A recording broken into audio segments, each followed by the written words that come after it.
Hello student, welcome to tech foundation.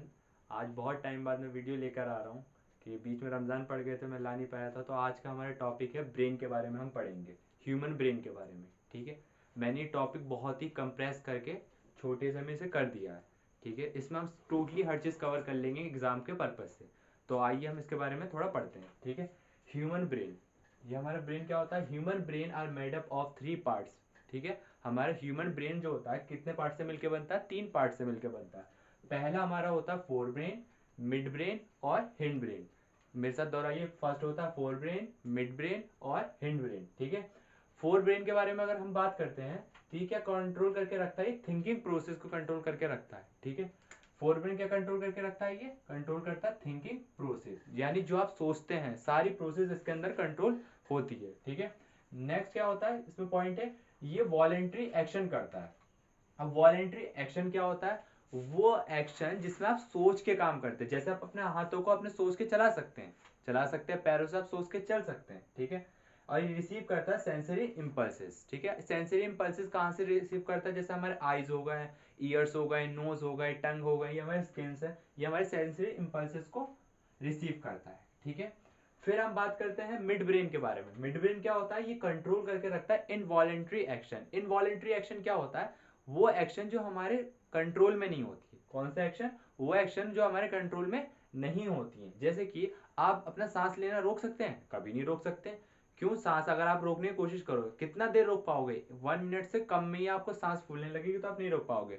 और जैसे आप अपनी हार्ट बीट को भी कभी नहीं रोक सकते। ठीक है, तो ये कौन कंट्रोल करके रखता है? Mid brain. तो ये क्या होता है? इनवॉलेंट्री एक्शन में आता है। ठीक है, नेक्स्ट होता है पॉइंट इसका, ये मोटर मूवमेंट करता है, स्पेशली आईज और विजुअलाइजिंग प्रोसेस करता है। ठीक है, मोटर मूवमेंट जो होती है किसके अंदर होती है? हमारे मिड ब्रेन के अंदर होती है। ठीक है,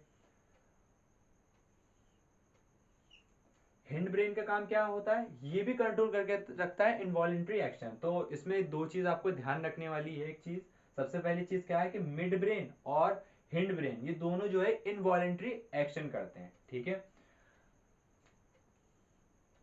और जो हिंड ब्रेन होता है ये 3 पार्ट से मिलकर बना होता है। एक होता है मेडुला, पोन्स और सेरिब्लम। ठीक है, मेडुला का काम क्या होता है? ये कंट्रोल करके रखता है आपके बीपी को, यानी ब्लड प्रेशर को। ठीक है, और स्लाइवेशन को, ये जो थूक होता है आपका, और वोमिटिंग। ठीक है, यानी उल्टी। पोन्स क्या होता है? ये ब्रीथिंग रिदम्स को कंट्रोल करके रखता है और स्लीपिंग साइकिल को हमारी। ठीक है, किस वे में हमें तरीके से सांस लेना है, ये हमारा कौन कंट्रोल करके रखता है? पोन्स हमारे। ठीक है, नेक्स्ट क्या होता है हमारा? सेरिब्लम। ये position, motor, learning, balance and equilibrium. ठीक है, इसका मतलब क्या होता है कि जैसे आपको किस वे में पोजीशन में खड़ा होना है, किस वे में पोजीशन में आपको चलना है। ठीक है, एक पाथ पे, मतलब एक कांस्टेंट तरीके। इक्विलिब्रियम का मतलब होता है कांस्टेंट, एक तरीके से चलना है। ठीक है, ये कांस्टेंट होता है। ऐसा तो नहीं होता ना पहले लेफ्ट लेफ्ट चलाया, फिर आगे की तरफ भाग रहे, फिर पीछे की तरफ भाग रहे। सीधे चलना है एक प्रॉपर मैनर में। अगर आपको रोड पे तो आप स्ट्रेट चलने की कोशिश करेंगे और ध्यान से चलेंगे। ठीक है, पोजीशन में टेढ़े मेढ़े नहीं भागेंगे, हम स्ट्रेट चलने की कोशिश करेंगे। ठीक है, और एक चीज इसमें और है कि इसमें कुछ ग्लैंड्स होते हैं, जिसके ग्लैंड्स के बारे में डिस्कस कर लेते हैं। जैसे एक होता है हमारा हाइपोथैलेमस ग्लैंड। ये हाइपोथैलेमस का क्या मतलब होता है? ये अंडर द चेम्बर। ठीक है, ये किसका पार्ट्स होता है? लोग कंफ्यूज हो जाते हैं, ये पार्ट्स होता है मिड ब्रेन का। ऐसा कुछ नहीं होता है, ये पार्ट्स किसका होता है? हमारा फोर ब्रेन का पार्ट होता है। ठीक है, ये इसका मतलब क्या होता है? हाइपोथैलेमस का मतलब अंडर द चेम्बर। ठीक है, ये क्या कंट्रोल करके रखता है? हमारे इमोशंस को, स्लीपिंग को, और क्या कहते हैं, हार्मोन्स को, और बॉडी टेम्परेचर। और बॉडी टेम्परेचर से याद आया कि अगर आप, क्या आपको पता है कि ह्यूमन एक बॉडी का टेम्परेचर कितना होता है नॉर्मली? आपको नहीं पता? चलिए मैं आपको बता देता हूँ, वो होता है 37 डिग्री सेल्सियस होता है। ठीक है, ये क्या कंट्रोल करके रखता है? हमारे इमोशंस, स्लीपिंग, हॉर्मोन्स और बॉडी टेम्परेचर को। और ये कनेक्ट करता है नर्वस सिस्टम को और एंडोक्राइन सिस्टम को। ठीक है, एंडोक्राइन सिस्टम क्या होता है बेटा? ये एंडोक्राइन एक ऐसा सिस्टम होता है, ये डकलेस सिस्टम होता है। इसका मतलब क्या होता है? जो हमारा एक्सोक्राइन सिस्टम होता है ना, वो डक उसके साथ प्रेजेंट होती है, यानी वो डक से क्या रिलीज होता है? एंजाइम रिलीज होता है। ठीक है, वो एंजाइम जाके तब जाके उसमें थोड़ा एक प्रोसेस वाइज में रिएक्शन होता है। इसमें क्या होता है? एंडोक्राइन ग्लैंड में ही डकलेस ग्लैंड होता है, इसमें डायरेक्टली क्या होता है? हार्मोन्स रिलीज होते हैं। जैसे कि एग्जाम्पल के तौर पे मैं बताऊं, जैसे आपको पैनक्रियाज है, ये हमारे ग्लैंड होता है, आपको पता होगा। पैनक्रियाज क्या होता है? हमारे ग्लैंड होता है। आपने देखा होगा जब हमारे ब्लड में शुगर का लेवल बढ़ जाता है, शुगर जब बढ़ जाता है तो पैनक्रियाज क्या करता है? वो आपका इंसुलिन रिलीज करता है, ठीक है। किस में रिलीज करता है? वो डायरेक्ट ब्लड में करता है, ठीक है। जिसकी वजह से क्या होता है, हमारा जो शुगर लेवल है वो कंट्रोल में आ जाता है, ठीक है। तो इसका मतलब जो एंडोक्राइन सिस्टम है डायरेक्ट है ना ब्लड पे और ऑर्गन पे ही डायरेक्ट जाकर अटैक करता है, बस इन्हें डायरेक्ट काम करना होता है, ठीक है। फिर हमारा एक आता है प्यूटिटरी ग्लैंड। प्यूटिटरी ग्लैंड का काम क्या होता है? देखो ये मास्टर ग्लैंड होता है ह्यूमन बॉडी का, और ये कंट्रोल करके रखता है ऑल अदर ग्लैंड को, ठीक है। प्यूटिटरी ग्लैंड एक मास्टर ग्लैंड होता है ह्यूमन बॉडी का, और ये सारा कंट्रोल करके क्या रखता है? सारे ग्लैंड्स को कंट्रोल करके रखता है, ठीक है।